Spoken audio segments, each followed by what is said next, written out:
Hello, जय Shivray sir. जय शिवराय. बोला.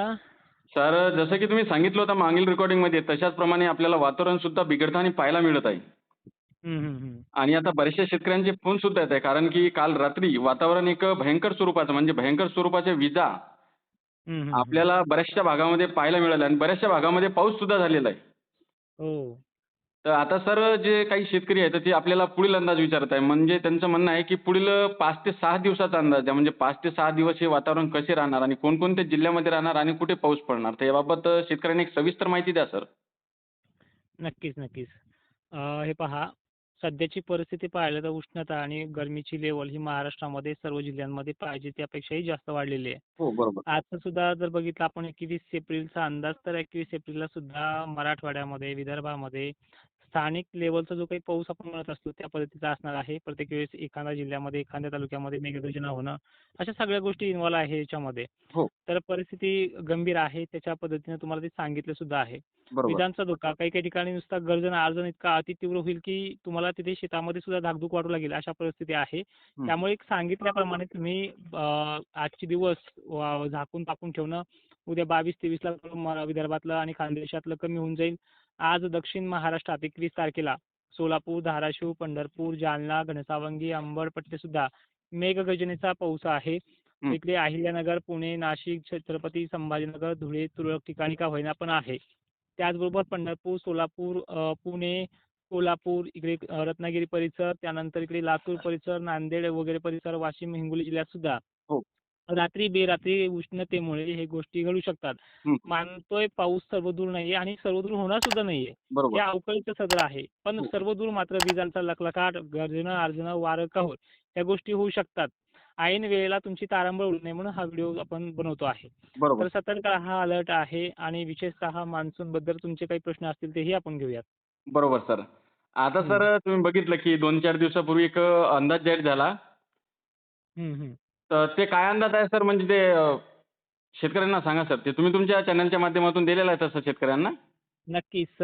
बघा, जी भूमिका आपली जानेवारी असेल, मार्च असेल आणि आत्ताच्या डेटपर्यंत जी ठाम आहे, ती ठामच राहणार आहे. मागील 370 वर्षापासून जी भेंडवळचं भाकीत आहे, त्यामध्ये सुद्धा महापूर परिस्थिती अशा गोष्टी पिकांच्या बाबतीत, ह्या सगळ्या गोष्टी बाबतीत सांगितलेलं आहे. हो, तर त्या पद्धतीनं ते आतापर्यंत रेकॉर्ड ब्रेक ठरलेलं सुद्धा आहे आणि आपला सुद्धा निर्णय जो होता मान्सूनच्या बाबतीमध्ये तो सांगितलेला आहे. बरोबर. गेल्या वर्षीच्या तुलनेमध्ये 10% पाऊस हा कमी आहे. हो, पण गेल्या वर्षीच पाऊस हा 25ला 2025च्या ज्या काही पावसाची तुलनात्मक गोष्ट होतीये, ती 24च्या तुलनेमध्ये जर घेतली तर तो 20% वाढलेला होता. आणि बरोबर. 10% कमी सांगितला जातोय विविध माध्यमातून आणि बरं ठीक आहे 10% आम्हाला कमी बी पाहिजे कारण की गेल्या वर्षी खूप नासाड्या झाल्या होत्या. हो, हो. पण 10% कमी सांगितल्याच्या नंतर वरती तुम्हाला दुष्काळ आहे हे सांगायची काहीच गरज नाहीये. जर दुष्काळ असेल ना, दुष्काळामध्ये महाराष्ट्रामध्ये जवळपास 70% भागात पेरण्या नाही होत. मग हं, हं. तुमच्या शब्दांचा असा अर्थ होतो, की महाराष्ट्रामध्ये 20-25% भागांनाच पेरण्या होतील, बाकीच्यांना शेत तसंच ठेवावं लागेल. असं काही आहे का? तर ह्या बरोबर. गोष्टी आपण आपल्या शब्दामध्ये सरळ-सरळ शेतकऱ्यांना सांगू इच्छितोय, की जो पाऊस दिवाळीपर्यंत बरसत असतो, तो बरसत आहे. गेल्या वर्षी ला निना होता, त्यामुळे दिवाळीनंतर नोव्हेंबर महिन्यापर्यंत धामधूम त्या पावसाची आपण पाहिली.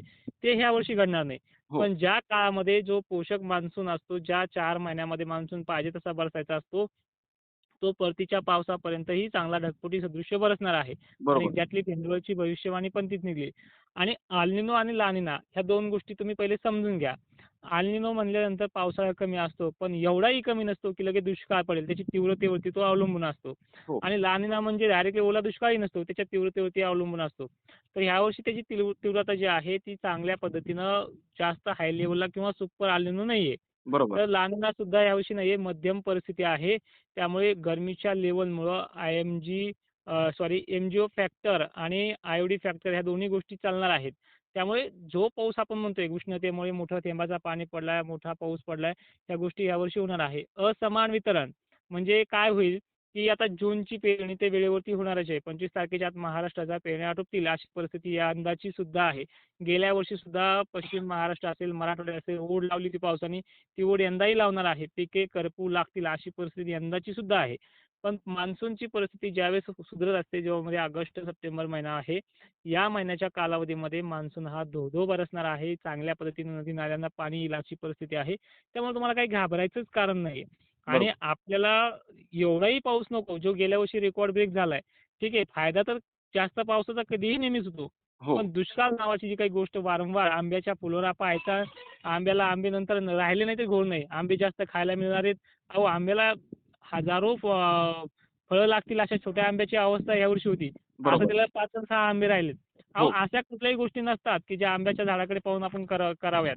पण एक परिस्थिती मात्र नक्की सांगेन, वैज्ञानिक दृष्टिकोनातून सुद्धा मान्सून चांगला आहे आणि पारंपरिक दृष्टिकोन ज्याला आपण म्हणतोय, की उन्हाळ्याच्या सुरुवातीला ज्यावेळेस उन्हाळाभर पाऊस पडला, उदाहरणार्थ 2023ला, तर हो. त्यावेळेस तो कोरडा दुष्काळाची परिस्थिती यावेळेस पाहायला मिळाली. पण त्यावर्षी सुद्धा एवढा पाऊस 2023ला कमी नव्हता.